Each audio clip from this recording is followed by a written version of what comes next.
Hey, this is Corey, and you're listening to The Read. This is where I read my Substack to you. For those listeners and readers who are not industry folks, and by that I mean within the podcasting sphere, we've entered into yet another kind of odd time period.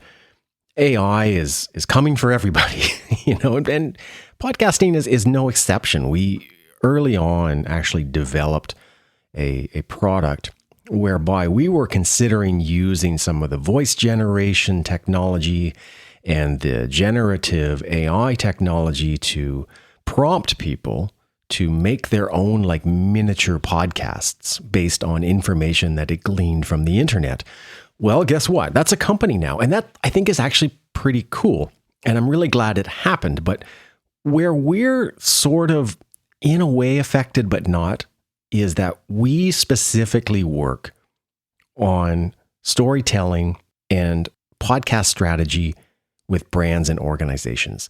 So the TLDR here is that podcasting has kind of, in a way, entered what we consider its fast food era. AI companies like Inception Point are mass producing thousands of cheap, kind of good enough podcasts for as few as like 20 listeners. Now for brands, the risk is clear. Associating with disposable content, it dilutes trust, it undermines the ROI, and leaves you kind of indistinguishable in a sea of filler. So at Podfly, we help brands use podcasts as strategic assets, integrated into marketing and designed to inspire, not just fill the world with more slop.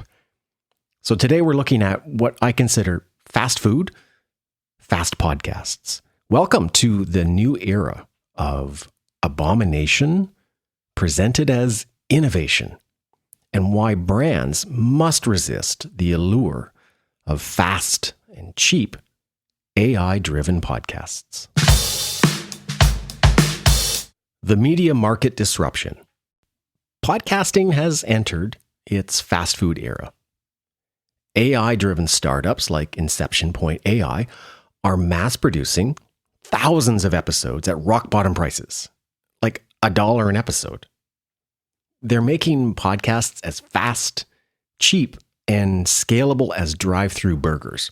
Now, for casual podcast listeners, this might be acceptable, right? For brands, though, this shift signals a wave of commoditized, fast content that fills space, but can quickly make companies look lazy, sloppy, and completely uncaring.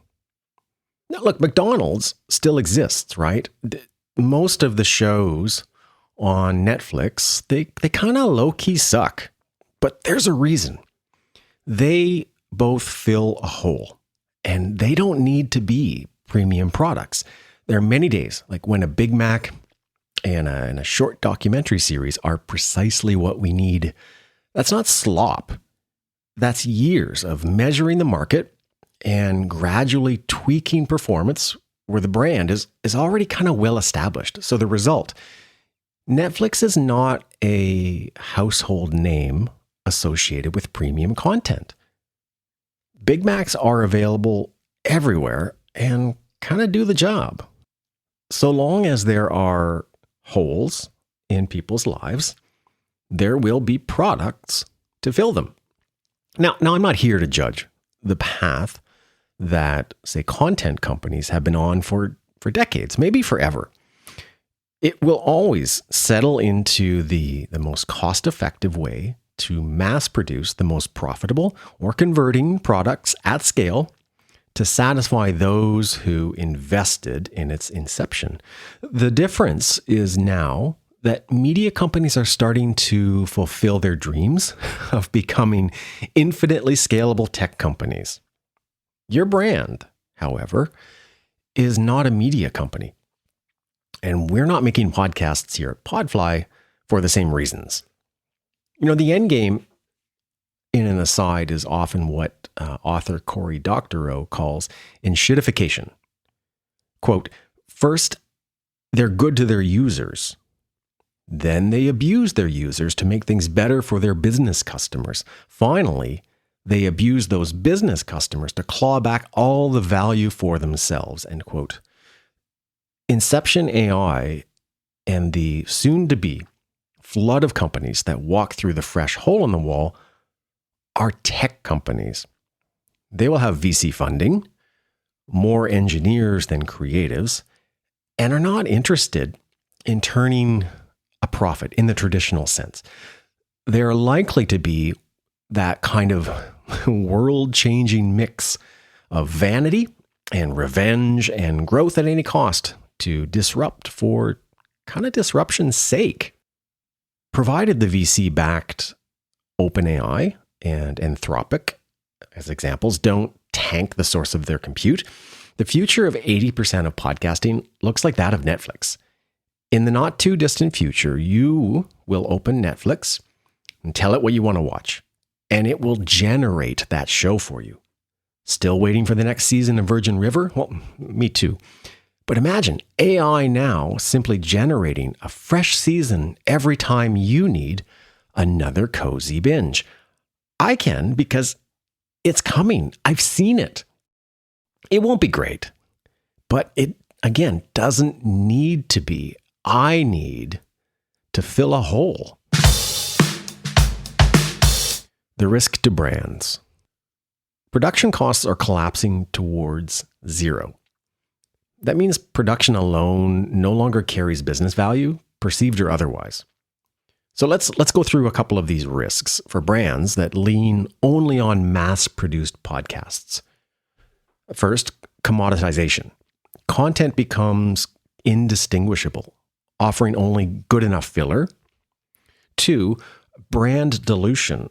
Associating with disposable media weakens audience trust. And finally, lost ROI. Volume without strategy rarely builds meaningful engagement or conversion. So a podcast that exists only to exist, which we've seen, cheaply mass-produced, algorithmically assembled, good enough filler, does not move the needle. Commoditized content makes one show indistinguishable from another, leaving brands trapped in this void of sameness. Worse, it dilutes the brand itself. Aligning with disposable media suggests to your audience that you are willing to cut corners on the story you tell about who you are. And without a strategy to guide it, all that volume rarely translates into anything that matters. Like no real engagement, no loyalty, no return. Just noise. The television precedent. We've seen this play out before. It's cable TV versus HBO, where cable delivered sort of background noise. HBO built a reputation for premium storytelling that audiences paid extra to experience. Nowadays, we're looking at, for example, Apple TV Plus versus Netflix. Netflix is kind of algorithmically driven, good enough programming that fills a need. But Apple invests in premium content, not for direct profit, but to strengthen overall brand affinity. So the lesson here, I think, is premium storytelling stands out, builds loyalty, and commands long-term value, even in markets flooded with low-quality alternatives. Sound familiar, CMO? Where I see this intersection of ideas is that Netflix is in the business of making and distributing streaming content, and it's being eaten alive by tech companies. Apple and Amazon as examples, two multi-trillion-dollar publicly traded tech giants generate billions of dollars a quarter by selling services. Look, iPhones and online shopping are not the primary sources of revenue here. They have cash to burn and have launched very successful media streaming divisions. These do not, 1, need to earn any profit whatsoever, and 2, are not beholden to advertisers. Furthermore, they are not production companies themselves. They hire it out to traditional TV producers, knowing that it's a net loss business model. So Netflix is becoming kind of the new cable TV. Once upon a time, one would be bored or lonely or sad and simply turn on the television. We would flip through the channels and land on something good enough and just watch it. Commercials would blare their obnoxious interruptions, and we would passively forget about whatever made us bored or lonely or sad in the first place. The AI-generated content will be the new network television. It will be good enough. The answer to network television was HBO, a high-budget playground for creatives who have a point of view and want audiences to tune in and watch premium shows deliberately. Eventually, what they created and offered was compelling enough that cable subscribers were willing to pay a considerable amount for a higher-priced bundle of channels. In turn, HBO became associated with high-quality, cutting-edge, creative content. So I don't know. There's no crystal ball. There's no predicting how this all kind of shakes out. Personally, as a fan of Virgin River, I kind of hope that Netflix is indeed making a new season available, AI generated or not. The writing, honestly, is kind of mediocre enough that I would accept some mechanized continuation of frankly predictable and kind of weak storylines. The difference here is, though, if it were AI generated, I could, in theory, binge to infinity. The opportunity for brands. In this environment, the opportunity isn't to compete with AI-generated volume. It's to differentiate with distinct creativity and strategic storytelling. Premium podcasts function as a brand asset, right? A deliberate investment in affinity and trust.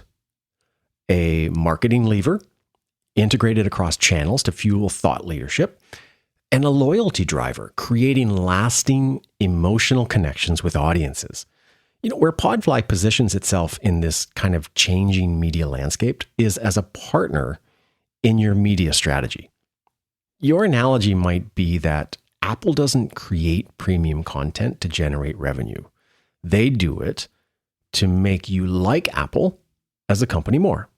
And it works. Steve Pratt, he once described good branded podcasts, whatever those are, as a gift to your audience. You watch like Ted Lasso, you feel good, and that Apple TV logo is kind of right there at the start. So you open the app, knowing you're going to experience something positive or creative or inspiring. Now, when you need a new phone or computer or tablet, guess what? Who made you feel positive, innovative, and inspired? Where Podfly fits. At Podfly, we've seen the commoditization of production since about 2013. That's why our focus is simply not on editing audio, but helping brands develop podcast strategies aligned with their business goals, integrate content into a broader marketing ecosystem, manage their paid distribution and measure their performance, and then deliver storytelling that strengthens brand affinity, not just fills space. The strategy is brand affinity, and provided your podcast is not beholden to profitability or advertisers or kind of random download numbers decided by a CFO, you have the same opportunity as those tech giants. They make a profit in their core business. They create content at the highest level to subtly remind you that they're a feel-good choice in the market. Look, let Inception AI and your competitors crank out cheeseburgers. However, avoid associating your brand and messaging with fast food or fast content. Unless, of course, you're a fast food company. Slop content that satisfies in the short term ultimately erodes long-term brand value. Hey, thanks again for the hang or the read or the subscription. I appreciate it. If you'd like what we're talking about here, I'd love to hear your take. we're heading towards a world of fast food podcasts. So if there's still room for slow, crafted storytelling, drop me a reply here. If your brand wants to be in the latter camp, we should totally talk about it. In the meantime, I guess I'll catch you on the next one. Cheers.